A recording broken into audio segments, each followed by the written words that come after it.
Oi, gente, estamos de volta aqui com o nosso canal Observador. Eu sou Fábio Pirajá, radialista capixaba, curioso para entender aí, né, essas novas sanções previstas, ditas, né, pelo Eduardo Bolsonaro lá nos Estados Unidos em alto exílio, ex-deputado, agora ainda é deputado, né? Ele ainda é deputado, está licenciado, mas o tempo de licença dele já acabou, né? Então deve assumir um suplente, ele deve perder o mandato. Mas está lá falando em novas sanções. Esse é o Financial Times, é um jornal, uma revista muito importante nos Estados Unidos, né, gente? E está falando aí em novas sanções, tá? Estados Unidos planejam sanções, diz o filho de Bolsonaro. O deputado Bolsonaro prevê que Donald Trump aumentará as penas no julgamento do ex-presidente por acusações de golpe. Bom, se continuarem batendo no Bolsonaro do jeito que estão, Alexandre de Moraes determinando já há mais de uma semana a prisão domiciliar do Bolsonaro, já estava usando tornozeleiras eletrônicas e ainda com a impossibilidade de sair de Brasília, de falar com o filho nos Estados Unidos, falar com os netos, falar com a nora. Ao mesmo tempo, Alexandre de Moraes bloqueou todas as contas do Eduardo, bloqueou todas as contas, Chaves, Pix, tudo da esposa dele, que é um absurdo, né? Um absurdo completo, uma coisa assim que... Gente, é tortura, né? Era censura, censura prévia, busca e apreensão, agora tortura mesmo, né? Torturando o cara, assim, de forma... não tem nem adjetivo pra gente, né? Mas tá aí. Agora, interessante é você ouvir falar aqui, por exemplo, nesse Brasil 247, que é mega comunista, essa porcaria, né? Eduardo Bolsonaro amplia sabotagem ao Brasil. Você vê como é que o cara escreve? Como é o nome dele? É Guilherme Levorato. Isso deve ser um comunista. Sojado pra caceta, tá lá. Então, Eduardo Bolsonaro e o Paulo Figueiredo estão, segundo o 247, né, sabotando o Brasil. A sabotagem é contra o Brasil. Eles não enxergam, né, gente, que pau que dá em Chico, dá em Francisco, né? Por enquanto, existe um ministro na Suprema Corte que é esquerdista, PSDBista. Ele era do PSDB, o Alexandre de Moraes, né? Inclusive foi secretário de Segurança Pública e Justiça do Estado de São Paulo durante a administração do Geraldo Chuchuquinin, que hoje é vice-presidente de Papai Lully.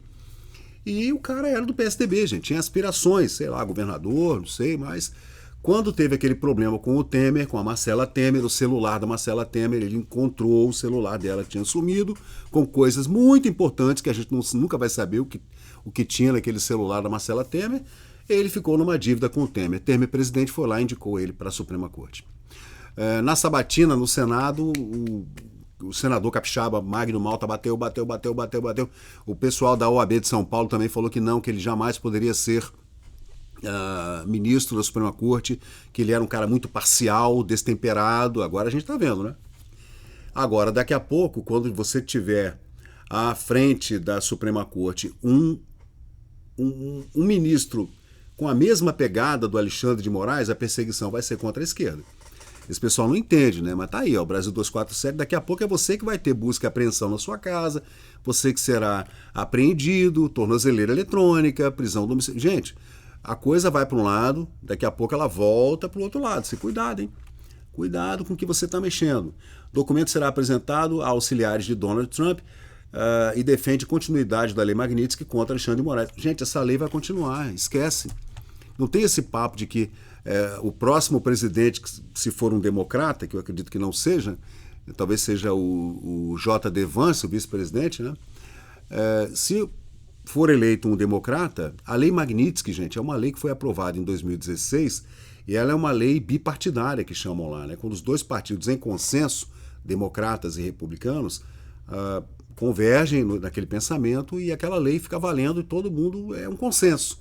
A lei Magnitsky ela é um consenso contra terroristas, torturadores, antissemitas, ditadores pelo mundo afora, contra o Irã, contra a Venezuela. Está vendo o que está acontecendo agora com o Nicolás Maduro. Marco Rubio disse para todo mundo ouvir e repercutiu na imprensa que Maduro não é o presidente da Venezuela. Maduro perdeu as últimas eleições e ele hoje é um ditador chefe de grupo narcotraficante, que é o cartel de Los Soles. E subiram o preço da cabeça do Maduro de 25 milhões para 50 milhões de dólares. E Maduro está lá, eu vou acabar, nós acabaremos com os Estados Unidos, se vierem me pegar, será o fim do Império Americano. Vociferando fezes, assim como o Petro, né, na Colômbia, e como o Lula aqui no Brasil, né? Só retardado. Mas vamos lá, o Financial Times, gente, falando aqui o Eduardo, que... Aí tem o Josias de Souza também. O Josias, nossa, comunista, que cara esquerdista chato pra cacete. Putz. Ele era da Jovem Pan, não era, Josias? Careca aí? Cara, eu posso falar porque eu sou careca também, tá, gente? Então... Aí falando que Eduardo Bolsonaro mendiga sanções e aprofunda dupla degeneração. Ele não mendiga nada, cara. O problema não é o Eduardo Bolsonaro e o problema não é o Jair Bolsonaro. O problema foi que a Suprema Corte Brasileira, o Tribunal Superior Eleitoral, o senhor Alexandre de Moraes, a PGR, Paulo Gonetti, esse pessoal estava vilipendiando direitos de cidadãos americanos, gente. Aconteceu com vários. Jason Miller, por exemplo, dono do Getter, que foi preso aqui em Brasília quando ele ia participar de um CEPAC brasileiro organizado pelo Eduardo, né? Aquele jornalista português, Sérgio Tavares, foi preso também em São Paulo naquele 7 de setembro, um absurdo. Né? Jornalista, gente, sendo preso, empresário americano sendo preso. Né? Você me tira o Twitter do ar, o X do Elon Musk do ar durante a campanha durante a eleição do ano passado, de um turno para o outro. Você tira a principal plataforma de jornalismo e de conversa aberta, que é o X do ar, por 14 dias, é um absurdo. E o cara tá achando que o problema é o Jair Bolsonaro e o Eduardo Bolsonaro. Não é não, gente. Você perseguindo cidadão americano em solo americano, impedindo que as pessoas publiquem em solo americano, dentro de uma plataforma americana, ainda tira o Rumble do ar, o Getter, o Truth Social, que é a plataforma do Laranjão, o X do ar. Gente, o que vocês queriam que acontecesse? Eles estão somente defendendo empresas e cidadãos americanos. Agora aguenta calado, Josias. Ele está mendigando sanções. Ele está mendigando porra nenhuma, caceta. Essa movimentação do Eduardo Bolsonaro é inusitada. Quando a ciência finalmente descobrir o centro do universo, Eduardo ficará surpreso que não é ele. Coitado, que inveja, né? E esse pessoal o tempo todo chamando eles de terraplanistas, né? Aqui a terra plana aqui, ó. Eu que sou terraplanista, chapéu de alumínio, dizendo que Paulo Figueiredo era um jornalista... Não, ele era um blogueiro bolsonarista. Paulo Figueiredo, esse cara não tem força pra nada, isso é um blogueiro bolsonarista, um idiota lá nos Estados Unidos. Bicho, o cabo e o soldado. O cabo e o soldado. E agora a República está, né, em terremoto contínuo, né? E esses idiotas falando besteira aí, cara, é bizarro. E aqui também, Estados Unidos planejam novas sanções, diz Eduardo ao Financial Times, que é aqui a matéria que eu mostrei para vocês aqui, que está aqui, ó, já traduzida em português. Só entrar aí, Financial Times, e dar uma lida no que ele está dizendo, né, gente? No dia 4 de agosto, Alexandre de Moraes determinou a prisão domiciliar de Bolsonaro, Jair, né, por descumprir medidas cautelares. Ele pegou o celular, a mulher ligou para ele, estava em Belém do Pará. Aí a Michelle ligou para o Bolsonaro e ele atendeu o telefone. Aí você manda prender o cara porque o cara atendeu o telefone? Você tá de sacanagem?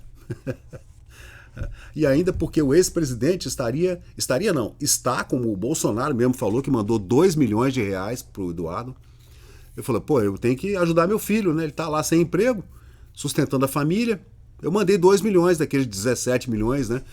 Ele falou isso para todo mundo ouvir, gente. Falou na frente da imprensa inteira do Brasil. Peguei um Pix e mandei 2 milhões pro Eduardo. Que se dane, pô, o dinheiro é meu, né? Tá financiando o filho nos Estados Unidos. Nossa senhora, o pessoal fica, cara, eles estão assim num ódio. Ai, aí vem o Alexandre de Moraes e outros apaniguados da primeira turma do STF, né? Dessa súcia, essa camarilha, essa michórdia, essa súcia, né? E foram fazer uma reunião com banqueiros, Santander, Itaú, Bradesco, chamaram lá o BTG Pactual, Banco Master. Banco Master é onde trabalha a mulher do Alexandre de Moraes, ela trabalha lá no Banco Master. E ela vai tomar sanção também, vai tomar magneto, vai ser magnetizada também pelo Mr. Magneto lá, Mr. Trump. e tentando resolver. E já disseram, o STF já disse, o STF já disse que vai obrigar bancos brasileiros a continuar com as contas do Alexandre de Moraes ativas, independente da lei Magnitsky. Vamos ver o que vai acontecer. É isso aí, gente. Tá aí o Eduardo dizendo que vem mais sanção por aí e aguenta coração. O jogo ainda não está perdido, estamos aí na metade do primeiro tempo, ainda tem muita coisa para acontecer. Valeu, pessoal. Obrigado. Vamos em frente. Então, pessoal, valeu, obrigado por acompanhar o vídeo até o final. Se você gostou desse conteúdo, deixa aí o seu like, porque isso ajuda muito o canal a crescer. Aproveita agora para se inscrever, ativar o sininho de notificações. Sua opinião e seu comentário são muito importantes para nós seguirmos melhorando aqui o nosso conteúdo. Valeu, gente, eu sou Fábio Pirajá, muito obrigado e até o próximo vídeo.